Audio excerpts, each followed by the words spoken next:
Broadcasting live from upstate New York, a technology talk show that puts you and your questions first. It's Tech Talk Live. Yeah, baby, it's Tech Talk Live, coming to you live from upstate New York. I'm Flipper. I'm JJ. And we're out every Saturday morning here on FingerLakes1.tv. Woo! Woo! Yeah, right? We got lots of woos. Good morning, everybody. How are you? Can I get a whoop, whoop? Whoop, whoop. Anyway, this is Tech Talk Live, coming to you live. And we're a computer talk show, technology talk show. We talk about your problems, your news, your whatever. If you want to give us a call, you can give us a call and get live on the air Saturday mornings, 11 to 12. Correct. Since we are broadcasting from upstate New York. Yes, so it's Eastern time. Correct. Keep that in mind. Phone number is 315-220-0692. Or send your questions in to techtalkliveny@gmail.com, or check us out on our new website. It's ttlny.com. That's up and ready to go and running. There he is. Check us out on Facebook. We got it up and running. Like us and share us. Like us and share us. So that's where we're at. So what do you want to start off with? You want to start off with the 911 thing since you brought your hat? I don't know. What do you want to talk about? I don't care. That's fine. I'm good with it. Did you have an article along with it, or? No, actually, I didn't quite find all the articles on it. It's just right. There was a lot of talk. Whoop. Yeah, There we go. How's that? And it actually spells right. I like that. I always forget that cameras are reversed to us. Right. But on screen, they're... That just doesn't look like it. Hold on one second. Substitute. Substitute. Let's see if we can get over my big Miller here. Nope. That doesn't look right. There we go. So anyway, I think the topic of discussion would be, since the Boston bombings and a couple other different scenarios that has caused some big major floods to 911 centers. Right. Some of the people are talking that maybe texting would be a better solution to get your 911 calls into a 911 center. That way it's not eating up maybe vocal time. And that's really the discussion, whether it's eating up vocal time and taking more time to actually process, a 911 call if it's not necessarily a big emergency, or, if it is a big emergency, maybe just to have that text there so that, it gets in queue just as fast as the next one. Whereas if you're on the phone, you got to go through that whole process. Right. And I think that's where the theory comes in, is that, next generation 911 or next generation something, emergency services or whatever, is going to be more text-based or whatever. I still don't agree with the Facebook thought process. I think social media...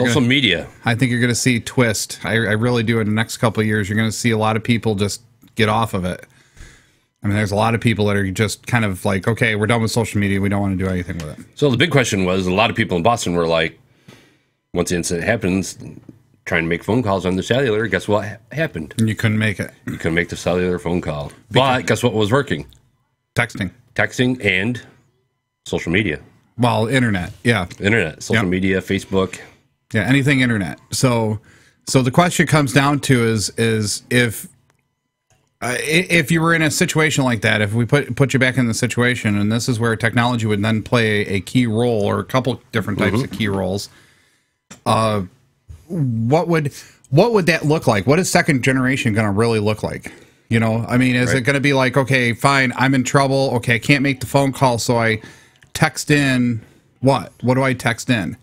I'm in trouble here, so and so. Where is it trackable? Is it not trackable? Because I mean, a live phone call would be GPS trackable. Right. Texting might not necessarily be trackable. Yeah. And a lot of people got to remember, this is not available yet. There's only a couple areas in the United States that have it. They're just getting into it. They're just the test market.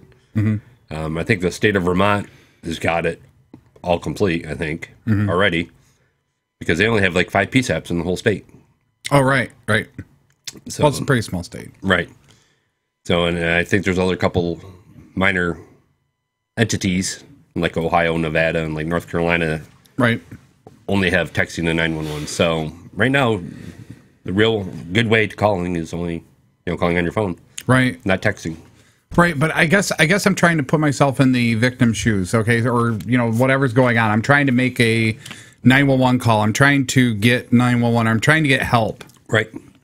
I pick up my phone and I can't make a call. It says all circuits are busy. because of whatever reason. You know, like with the bombing, it's basically because the circuits were shut down. Right. So it limits everything to just emergency service numbers that emergency service has put into the database. So those are the only ones that'll work on the circuits. So the question comes down to, when that system shuts down, cell phones are no longer available to, make those 911 calls. Your next step. What is your next step? Find a landline. Mm-hmm. That might work. Okay. Maybe another next step would be to text. But okay, so they text again. Where then you got to worry about authenticity, right? I mean, we have to worry about authenticity. So what if a text came from phone number 315-999-2221? Help! I'm in trouble. I'm held at gunpoint. Would you really have? Well, okay, would you really have that time to do a text? So I guess. Well, if you're being abducted or something, maybe and you're in the trunk of a vehicle or something, maybe, right. Then you would have time. They'd have to have an awful big. You'd have to have an awful big trunk for me or you. You're right. Look at the guy in Boston with the bombers. What he did, he left his smartphone in the vehicle when they carjacked him. Mm-hmm. They were able to track him by using the GPS in the phone. Right. Being in that situation, how many people would remember to just leave his phone in the car? Yeah, I know. Especially considering a lot of times your phone is your life. It has everything on it. Right, exactly. So, okay, geez, I got to make sure, drop that phone. Okay. Right. I'm out. And how many bad guys are going to check to see, you're committing a crime, carjacking, robbery? Well, I suppose. You're going to check to make sure, there's no cell phones in here. Going to, I think you're going to find that more and more as this technology becomes more and more commonplace. You'll see criminals start getting smarter and, doing that kind of stuff. But look at OnStar as well. Yeah, I know. Well, that's that. How are you going to rip that out fast enough, right? You look at OnStar, and OnStar's got the package where you could stop the vehicle when it's traveling down the road. Yeah, right. It turns its four ways on the vehicle, and it applies the brakes to the vehicle when Oscar's like, I want to be on. Hey, buddy, we'll get you a little airtime here. There we go. There's Oscar. Hi, buddy. We need an Oscar page, I think. I think we do. I really do. I think what we should do is we should have a segment called Oscar Says. Oh. And then we'll get pictures of Oscar doing different poses, and then Oscar says, and technology. Defrag your hard drive. And right? Right? That would be fun. But going back to that, the texting, the 911, and the social media, I brought that, that survey up by the Red Cross again. 1 in 5 adults in the United States say they would use Facebook or other social media to try to contact emergency responders in a disaster, the new survey suggests. 1 in 5, you said. 1 in 5. So that's 20%. Right. There was 1,050 adults were asked about their use of social media in emergency situations. Okay, but the question comes down to reach 911. Yeah, but the question would be, is it to directly reach 911 immediately, or would it be to, if they had the opportunity to log where they were going or log what they were doing? So like saying if you got abducted, okay, I'm going by trees, post to my Facebook page. I'm going by this. I'm going by that. I'm going by that, Right. One of the things here says, but when phone lines are down or 911 system is overwhelmed, we know that the people will persistent on in their guest for help by use of social media for the purpose of getting help. So they're believing that they're posting a 911 thing somehow. Mm-hmm. So I think that's so weird because I mean really think about it. I mean, okay, you're 44% would ask people on their social network to contact authorities. Right, which I could understand that because I mean you would have your social network very quick to respond to, okay, oh my God, I just got picked up by blah blah blah blah blah at 5:20. We're heading west. That was my last known heading. Help, Right, exactly. And if people know you and then they try to call you, can't get you, and then text you back and actually authenticate. I think that's the problem that I'm having with this whole thing. Social media and doing something online has a horrible record for being non-authentic. Okay, we already know that hackers can get in and become you, and so on and so forth. We could be leading authorities away from a bombing situation for a guinea pig. Chasing that Trojan horse. You know what I'm saying? Am I making sense? Yep. Okay.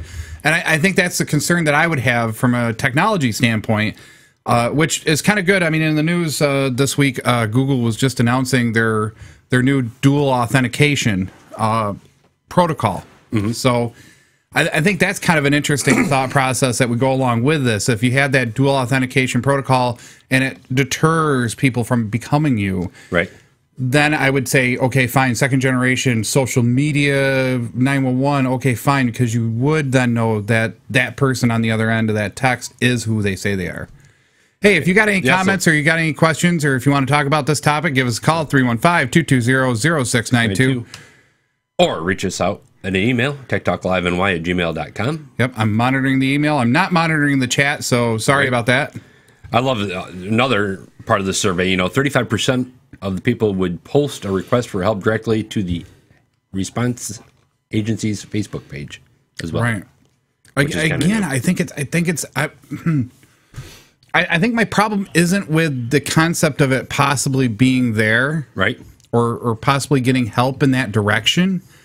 I would never think of that. I would never think, oh my God, I got to post on my Facebook page in order to get help from an emergency situation. My house is on fire. I got beat up at the bar or whatever. Somebody breaking in. Somebody breaking in. I don't think I would ever think that way. I'd want to get that phone going. I'd rather get a phone call to somebody I know who could call for me, authenticate with me, and be like, okay, yes, this is me. Okay, I got somebody in the house. Oh my God, I can't get it to 911. I don't know what's going on. Maybe texting. Okay, fine. I can understand texting to a certain degree, but again, I think there has to be something that authenticates, something that verifies that that person is who they are. Or if not, we're going to be chasing ghosts. Right. And, going back, nearly 70% of those surveyed on this survey said emergency responders should be monitoring social media sites to send help quickly, and nearly half believe the agencies probably already are responding to any urgent requests posted that are that's already kind of doing it. Yeah, that's a misconception, isn't it? I mean, it's a misconception. Why would you? I mean, well, I'm just saying that's a misconception. I mean, if they think that they're already doing it, they're not already doing it. They're not, exactly.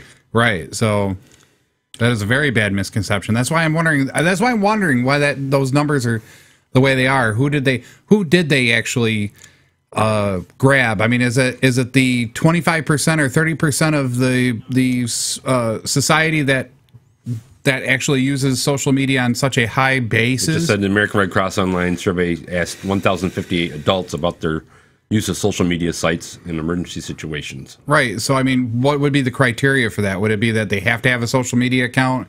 So we're only getting 1,000 adults from a certain area that might have. So those numbers might be a little skewed. But still, I mean, with that type of response, there is definitely a misconception. I mean, I keep on bringing this information up because this is all going to go hand in hand. Yeah. The use of social media, emergency situations, the texting to 911. This is all going to be next generation something. Up. Right. Yeah. I mean, you're going to have to probably have people just sitting at a council to monitor social media. Social media, right. Exactly. Yeah. Literally sit on a page that is dedicated to sending responses or sending. But then the question still comes down to, okay, I'm saying I'm down at Disney World. Right. Okay. And I'm down there, and I send a text or I send a Facebook post. Correct. To who? That'd be the question. I guess that's where I'm having the difficulty. There's so many spaghetti mess moving parts in this whole thing. I don't see where like your local 911 center. Like the texting to 911 is going to be similar to the GPS programming that you already use for making 911 calls. Right. So it's going to automatically go to the nearest 911 center. Correct. But the Facebook point, the social media point, I don't think is, I can't even. You would actually have to find out which agency covers your area. So or you're going to have to rely on your friends to say, hey, I'm in Disney. I need help. Yeah, Disney would be a little too easy. I'm thinking maybe more like we're down in New Orleans. New Orleans? Yeah, we're down there for, Mardi Gras, And all of a sudden, a bunch of people come out of nowhere, and me and you are sitting there hanging out, and I'll start getting the crap beat out of us. We find some place to hide, and you're doing Facebook. I'm doing the phone. You're still trying to find where to go for, The 911 or the texting. No, I can see the texting already, because a lot of the CAD systems, computer-aided dispatching systems that people are using, are now gearing towards IP-based systems. Right. So, that's the information that they're receiving will probably just come across their TTY information. It's probably where it's going to end up popping up, and processing that information into a complaint card is probably where they're going to have problems. Or right. Actually, a lot of the worries now are also having social media, not the social media, but the audio and video being sent as an attachment with a text message. Right. Hey, which then would give some authentication, location, what's going on. Right. Especially if the time and date stamp of the video file is coherent with. It is coherent with the text message that came in. And so if the text message came in at 10 o'clock and the video was taken at 9:45, that's fairly coherent, Right. And they're going to say, hey, you had an armed robbery, and this is the picture of the suspect. Right. I got with my, smartphone, and this is the picture of the car, and it's driving away, and here's the plate number. Where's that information going to go, Right. That's what everybody's got to figure out. I think it's going to be neat once it's there. I'm like I said, I'm still not a big. What would be the word? Well, I guess I'm not a big fan of the idea of social media being used for emergency services. Texting, okay, I can accept that. Right. I think that would work perfect, because yes, if there was a text and a video attachment and you shipped it and it's coherent, there's an authentication of some sort. So police officers, 911 isn't dedicating themselves to one area. Can you imagine the connectivity? If the counties were able to receive that information at the 911 center and then be able to ship it out to the patrols and say, hey, this is what we got. Yeah. This is what you're going to be looking for. Or this is what you're walking into. Most centers probably already have that via email or some other scenario. Via email, but live on their laptop when they're responding, hey, this is an upgrade of the picture of the bad crash that we just got in. Yep. This is what the suspect vehicle left the scene who caused it, or something. Right. So I think that's. I'm big. I'm big on the idea of that. This is going to be the next wave. I'm just not, like I said. I'm more into the security aspect. I don't want to see resources going to waste. I don't want to see a person being paid to sit watching a Facebook page and it's only used 1% of the time, and we're paying them a full-time salary. It's just one of those things where you're going to have to be integrated to be doing something along with the social media. Yeah, I know. I'm just saying, I think those are going to be some of the complaints. I think those are going to be some of the bumps in the road thinking about that kind of stuff, It's going to be all driven by, what society wants, what they expect. And of course, I can't let it go by without saying about the embezzlement. The embezzlement. You remember, people in New York, support your 911 center. The 911 surcharges need to go to the 911 center in New York State, which they're not. So a lot of this stuff that we're talking about costs money, and it's not going to be well funded by New York State because they're embezzling the money. They're keeping the money. There is also a local website out there. If people want to support it to get the legislation, we got the causes pages up. 911 surcharges need to go to 911 centers in New York State. Check it out at causes.com/actions. 911 surcharges, and you'll be able to sign the petition online. There you go. Help support your local 911 centers here in New York State, because right. Financially, it's going to be nearly years. I'm so confused why they. I can understand why they did it originally, why they kept the money originally, because they were trying to fund a centralized 911 center, right? That would take care of all of New York State. Well, originally it was New York State was taking in all the cellular 911 calls, right? And it was going to be their obligation to manage them and send them where they needed to go to. Yeah, and now of course it's changed. It's gone to the first generation 911 center. So now, depending on your GPS location, it automatically routes it to your closest 911 center. So really, them keeping those funds, they should be just administering those funds and resending them out to. Exactly. And if you can't find it on the causes pages, go to the NYS911.com. It's the New York State Coordinators Association website, and they have a link right on the front page to support the cause. Well, there you go. You ready to go on to another topic?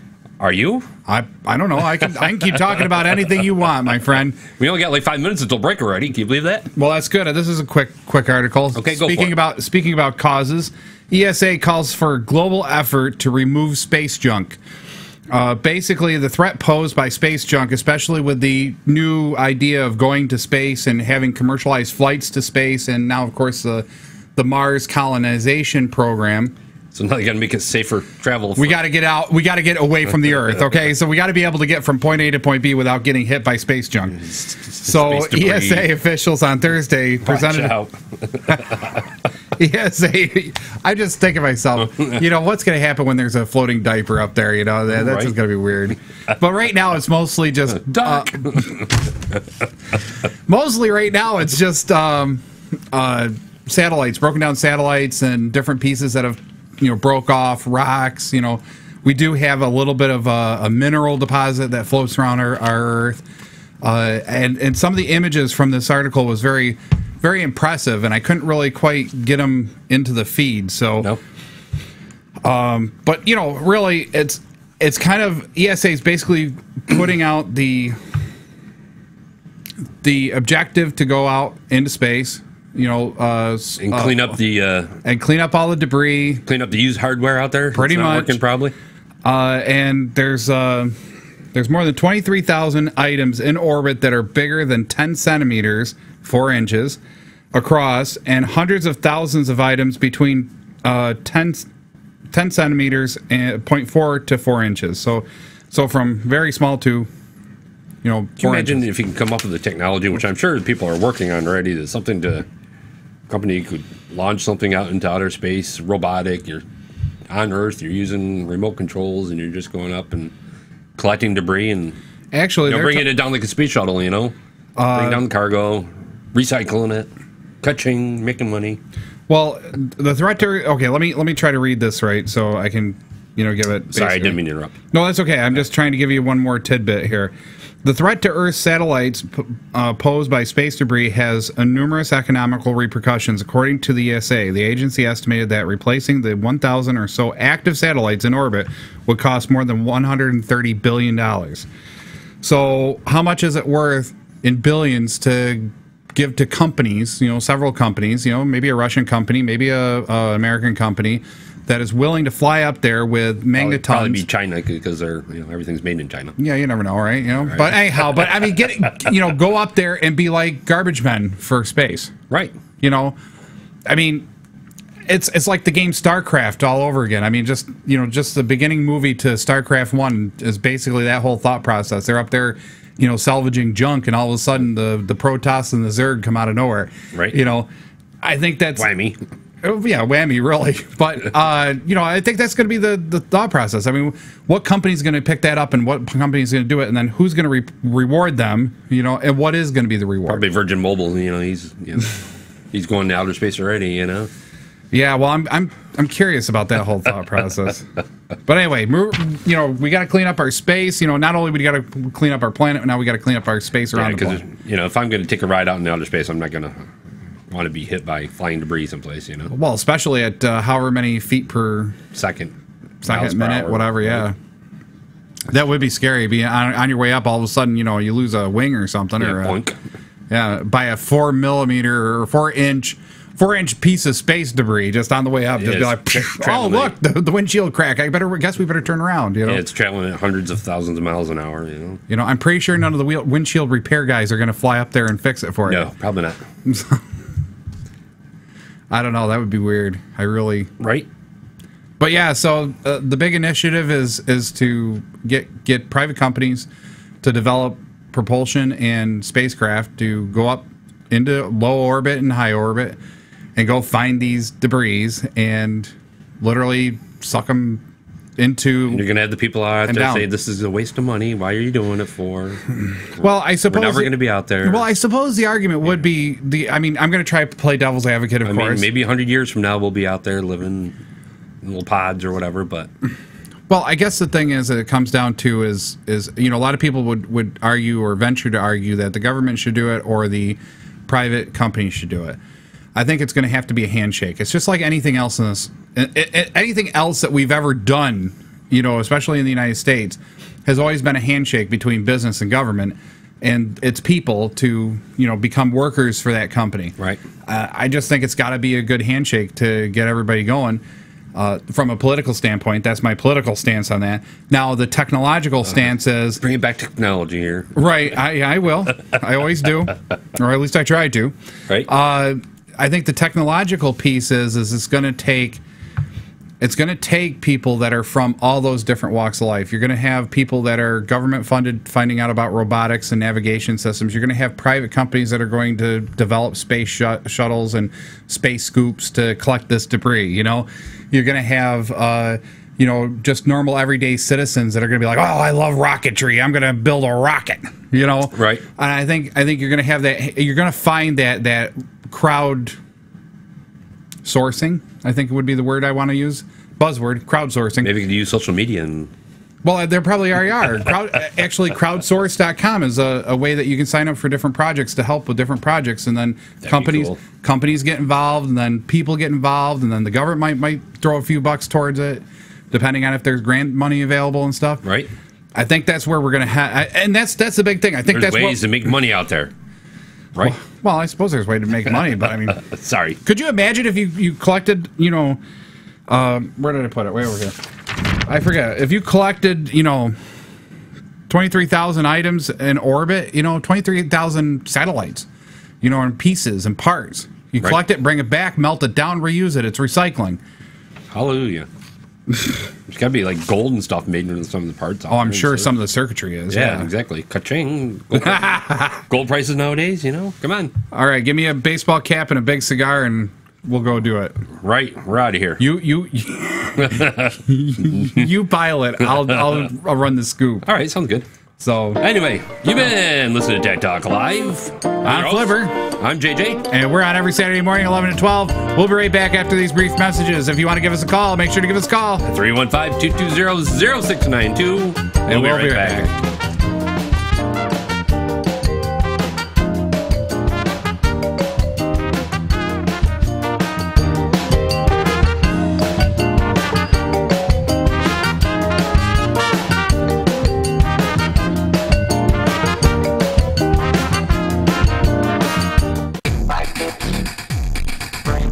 Digital Babble colorful commentary on your digital photography. It's a show about critiques, guests, techniques, and reviews. Broadcast on FingerLakes1.tv every Wednesday evening at 7 p.m. Live demonstrations for photo editing and techniques. Reviews on all sorts of camera equipment and software. Find us on FingerLakes1.com and on Facebook. Tune into the Digital Babble with your host, Flipper. Vicky's PC Repair, 585-489-5055. Did your PC go kablooey? Maybe your laptop is screwy? Then call Vicky's PC Repair, 585-489-5055. Need some computer training? Maybe your computer is old and failing? Then call Vicky's PC Repair, 585-489-5055. Ready to hammer your hard drive? Tech support got you waiting for days. Virus and worms and malware, oh my. Then call Vicky's PC Repair, 585-489-5055. Tell her Flipper sent you. Vicky's PC Repair, 585-489-5055.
Whiteboard Studios. You have something important to communicate. New products and ideas that could change the world. But how effective is a website if people don't get it within seconds? Bring your ideas to life with videos like the one you're watching. Just tell us what you want to communicate, and we'll come up with a video that will captivate your audience. And we do it a lot faster. It doesn't take months, and we do it a lot cheaper too. Try Board Studios today and see for yourself.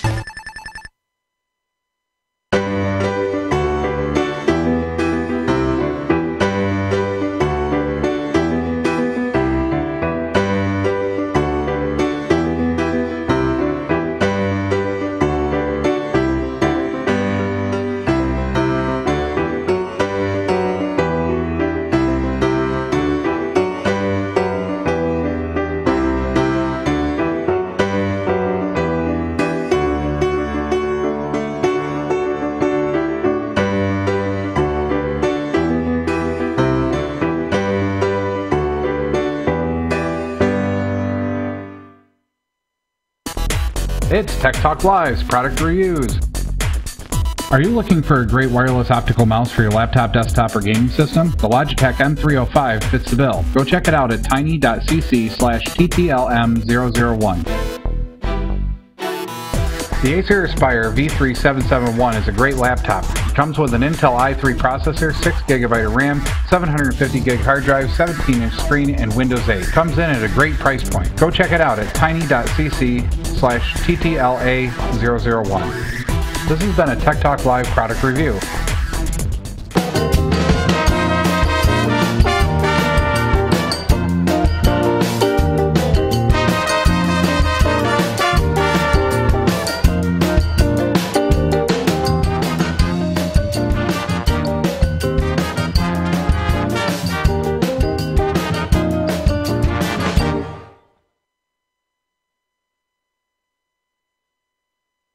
Wow, that's great. Perfect timing. Yeah, the right. music was just timing. ending as we're walking up. Too bad the cameras were already on.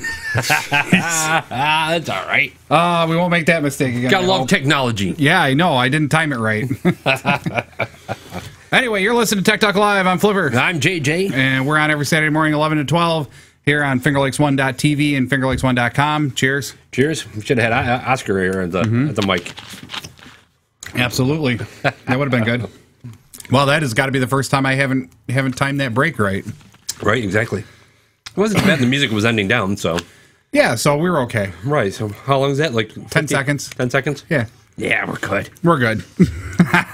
So anyway, if you got computer questions, you got a problem with your computer, you want to give us a call at 315-220-0692. Or give us an email at techtalkliveny@gmail.com. Check us out on Facebook. Like us. We're on Twitter. We are. Yes, we are. We're also on Tumblr. And Tumblr. Check us out as our G+, right? Yeah, G+, I believe, too. Check us out as our new website at ttlny.com. You know, I think I tried clicking on our link on Finger Lakes One's page and it goes nowhere. Really? Well, we'll have to fix that. That was yesterday, I think, so just to give you FYI, heads up anyway. FYI. All right, moving on with the show. Let's get a. Do you want to do free app of the week? Are you ready to do that, or you want me to do around the tech in 60 seconds? Let me set it up real quick, and it shouldn't take too long. You know, I posted on our webpage, our Facebook webpage, an Android free app. Yeah, I saw that. That was really good. I can't remember what it was. And I'll have to do it again this week. I don't have it readily available. I was trying to look them up and trying to find a decent one that was free. But right. All right, app of the week. Okay, so let me run it for you. Right here. Get ready.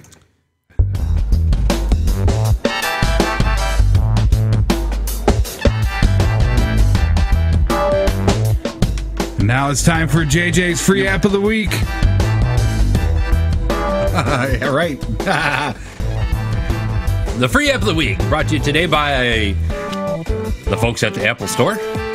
The app of the week today is Be Leader. Be Leader. Be Leader, ages 4 and up. It's a game, of course.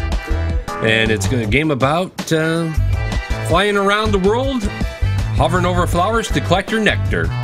Look out for enemies and bad weather. Collect as much nectar as you can before the sun sets. The faster you get the nectar back to your hive, the more honey you will make. Pick up plenty of bonuses along the way. Nectar, honey, time, and bee buddies. And the more bee buddies you find, the more nectar you'll collect. And more nectar means more honey. Yeah, Sweet. Anyway, I like this. It looks like an exciting game, actually. Does it really? I mean, ages 4 and up. I might be intrigued to play it, and actually, MJ is offered. Yeah, right. To test it out. Test it out for us. So, free app of the week. Bee Leader. Brought to you today by the Apple Store. Yeah. And we really need to get a sponsor for this segment. We will. I hope. Fingers crossed. Right. And also check it out on Facebook. I'll find an Android one too. All right. Thank you. I appreciate it. All right. Cool. That's it. This our music winds down. There you go, right? There you go. So let's see, get back to Too Wide here. Hello. All right, so EA confirmed another round of layoffs this last week. Again? Yeah, I don't know. Something's going on with EA. I don't know. Right? A few of the analysts and a few of the articles talk about EA restructuring, possible restructuring bankruptcy, Chapter 11, I think it is. As of last year, EA employed about 9,000 people. Right now, I think it's down to 5,000 something. Right. If I remember correctly, or 6,000 something. 10% of the game makers' workforce will be let go in this next round of layoffs. It'll be in the hundreds, approximately. So probably 500. With, Madden NFL not out too well here or what? I don't know. They got. You know what? Personally speaking, I've always been a firm believer in slow growth. If you're doing a business, you want to grow to a certain level, but you don't want to continue to grow in leaps and bounds all the time, because if you have those booms, eventually there's a fall off on the backside. If you kind of keep a nice gentle raise, you're going to be a great company for a long time. Now, correct me if I'm wrong. They're more sport-oriented gaming, correct? Sport-oriented. Do they have anything out? They got a few things out there. They got the hunting and fishing sports kind of. Well, right. They got pretty much a lot of sports things. They also do license back certain subsidies. I'm trying to think of one of the subsidies. I don't think it's in the article here. No. But there's a couple of different subsidies that they basically license back to other game developers, and they're actually the publisher, but there's a different game developer that actually develop it for them. They also have a lot of online games, like through Pogo and through whatever that other online gaming thing, Facebook. Right.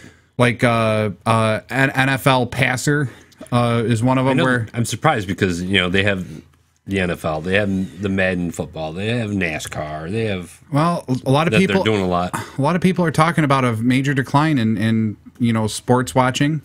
And they're going to different things. Is it more that they need more games online, like through social media, or is it? Well, I think they got quite a bit. I think that's part of the problem. I think they're not buying the PS3s anymore, or what? I don't know. I really don't. I don't know if it's necessarily just gaming that they're falling off on. Electronic Arts. I mean, there for about 4 years, from 2006 to 2010ish, 9ish. They had that big boom. Okay, it wasn't just about sports games. All of a sudden, they took a twist and they said, "Oh, well, we want to be a subsidy licensee or licensor of certain games and certain content." So they started buying up all different types of content, kind of like what Disney's done with Star Wars. Right. Okay. Maybe somebody from EA could give us a call. That would be great. I'd love to talk to them about this and get an idea where they're heading. But really, it's kind of a little bit scary to see, here's this huge company. I mean, EA has been a huge conglomerate for so long, and then those 4 years, they just kind of boosted, and I think they just got too big for their own britches. And now they're realizing, oh crap, we can't sustain a little bit. Yeah, can't sustain this. So let's start. I remember seeing another article too that EA is talking about possibly selling off some of their licensors. Maybe John Madden Football might not be through EA anymore. Maybe it'll be through somebody else. So there might be some restructuring in that way as well that we just not seeing. Cashing in on some of the games then. Yeah, it's just kind of horrible to see the amount of layoffs, considering that they were almost 10,000 people strong before all these layoffs started. Wow. Now they're down to like 6,000, 5,000 people. Keep the good help. Right. So that was kind of an interesting article this week in tech news that I thought was, that was really a big thing. They also own several studios. I mean, they own the PopCap out of Vancouver. They also own Quicklime Studios. They're both shutting down. So the PopCap games that you see on Pogo are pretty much gone. I don't know about the Quicklime. I haven't seen too many of the Quicklime stuff, but so there's some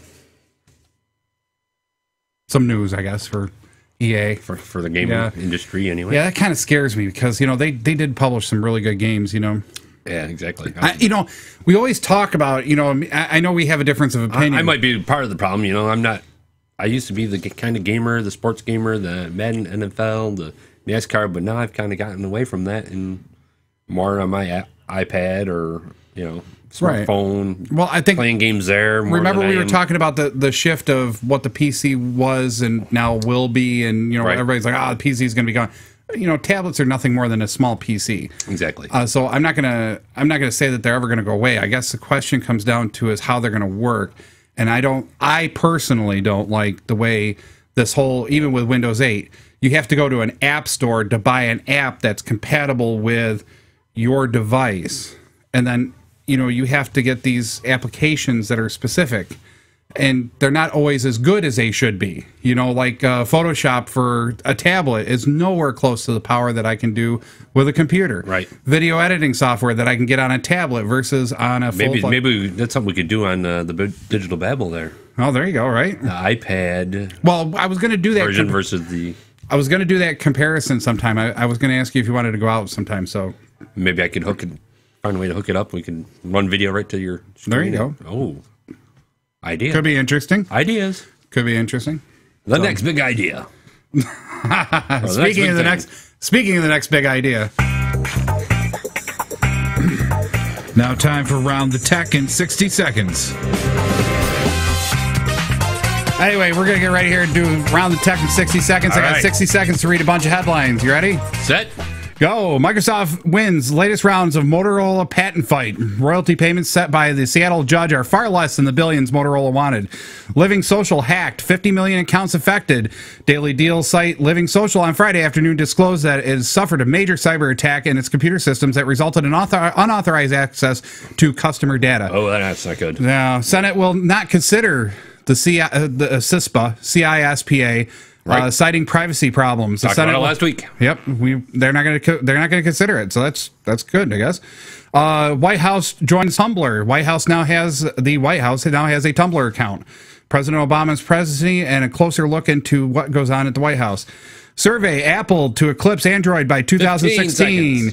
Apple iOS will edge out Android coming years thanks to brand loyalty and feature phone upgrades, according to the stats in the Yankee Group. Leap Motion controller delayed until June 22nd. Drats, more testing needs to be done. Rumor Xbox 720 to be based on core Windows 7 operating system. Yeah, baby. That was awesome. I'm getting better at it. Give me time. I distracted you a little bit there, too. That's fine. That was all right. Is that the whole point? Exactly. Got to have a little input there. Right, absolutely. Anyway, that was your Around the Tech in 60 seconds. Yeah! Anyway. Lid Flipper. So, where do you want to go from here? I want a caller to call us in. Wouldn't that be great? Because I'm out of news. 315-220-0692. Give us a shout. Yeah, talk about your computer. What's going on with you? Maybe your favorite game. I don't care what you talk about, just as long as it's not mean and nasty. Exactly.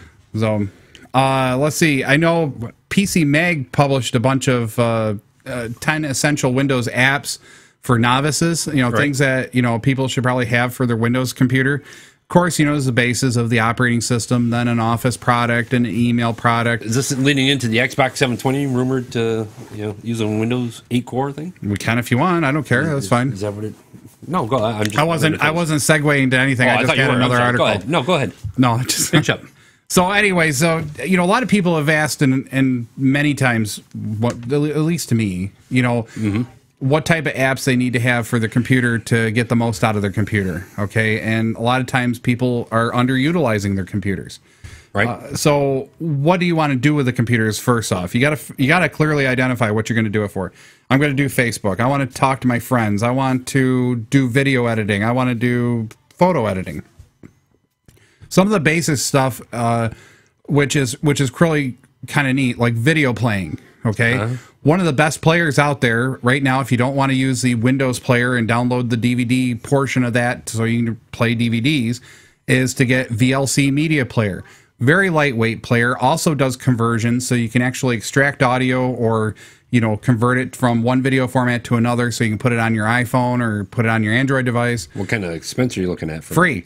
Wow. Free. Even better. Right. Oh. Can't help it but to get a free cookie. Right, exactly. I like a free cookie. So, that's one of the big free apps that I personally like, and I noticed that they have it.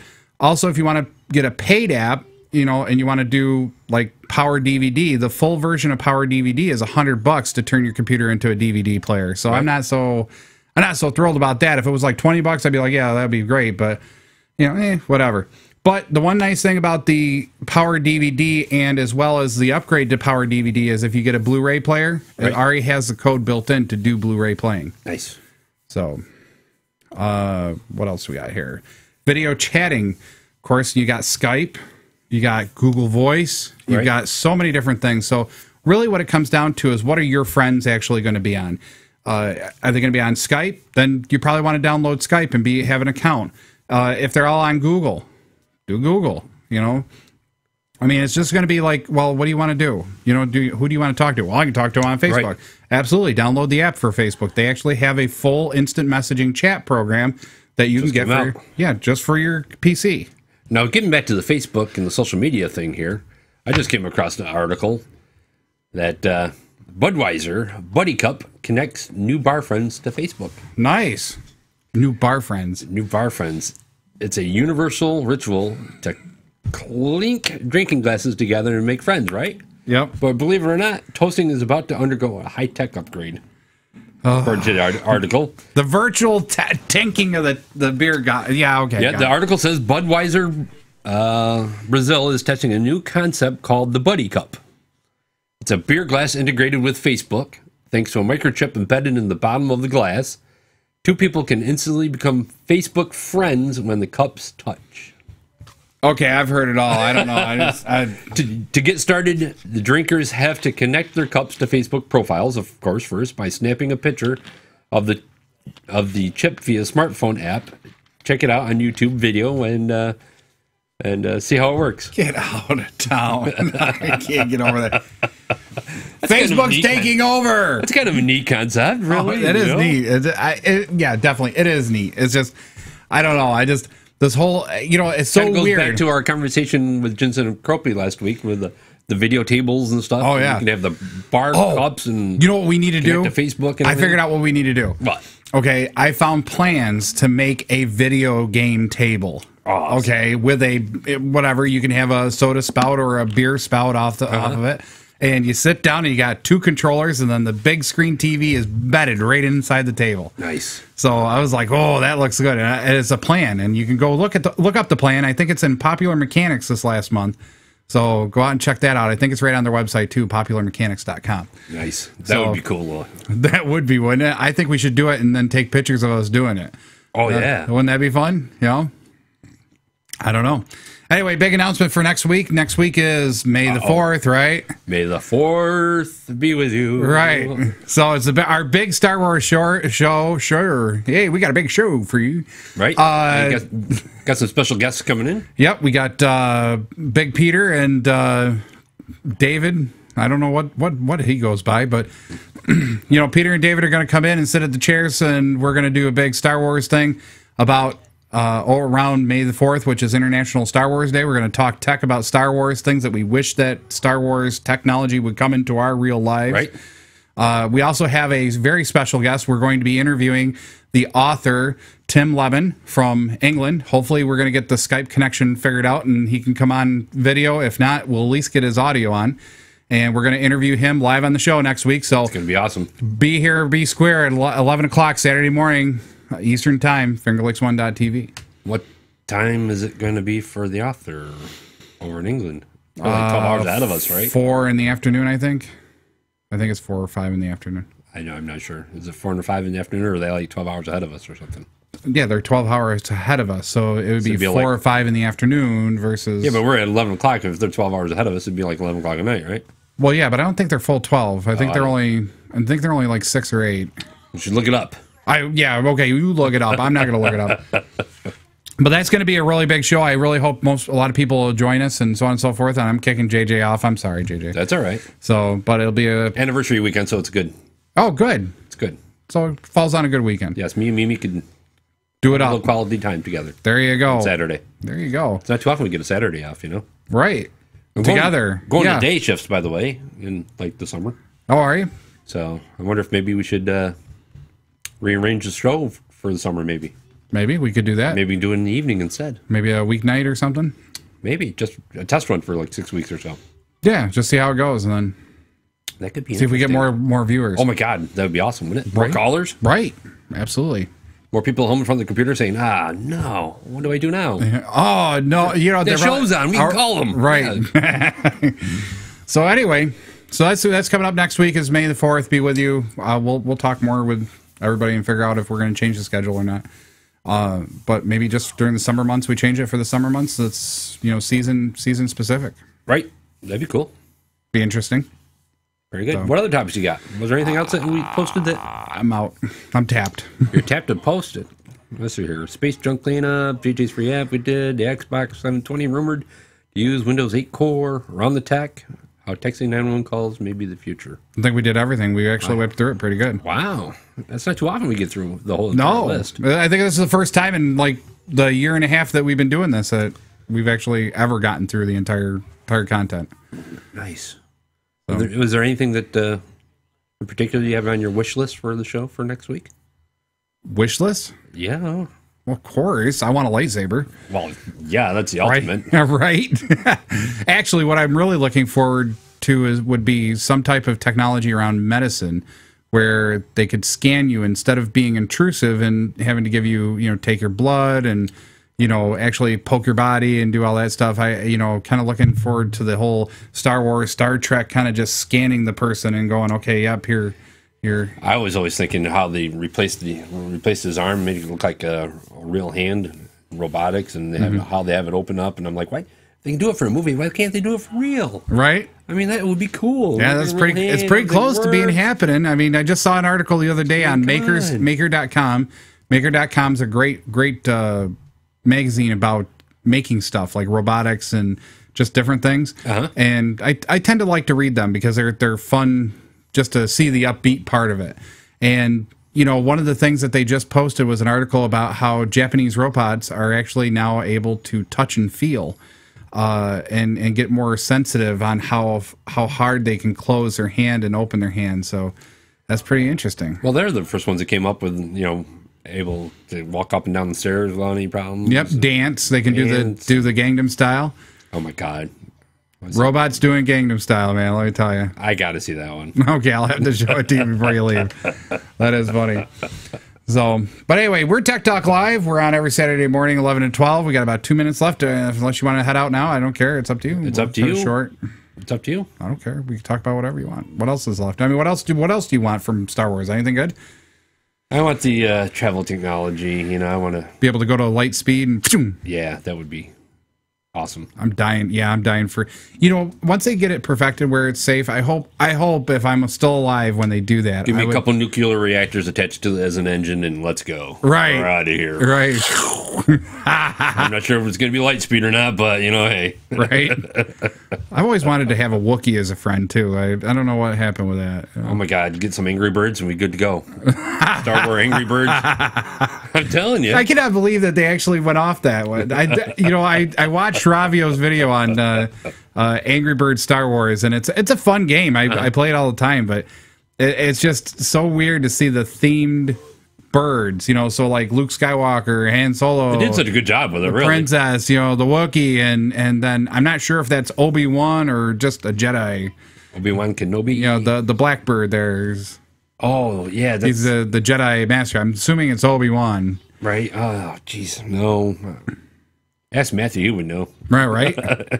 So he plays in it all the time. He's addicted to it. I'm sure. Well, there was a big article in Psychology America I think, American Psychology or whatever it's called. It's a magazine for psychology professionals and stuff. There was a big article on game addiction, how they're actually trying to classify what game addiction really is. Game addiction, babysitter, whatever you want to classify it as. All right, we'll classify it as babysitter. That's all good. So anyway, make sure to tune in next week, because next week is May the 4th be with you. So we will be doing a big Star Wars show right here on fingerlicks1.tv and fingerlicks1.com. We're Tech Talk Live. I'm Flipper. I'm JJ. We're on every Saturday morning, 11 to 12. You're right here. Make sure to check us out. We're out of here. See ya.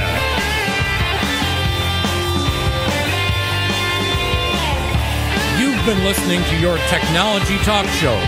Tune in next time to Tech Talk Live.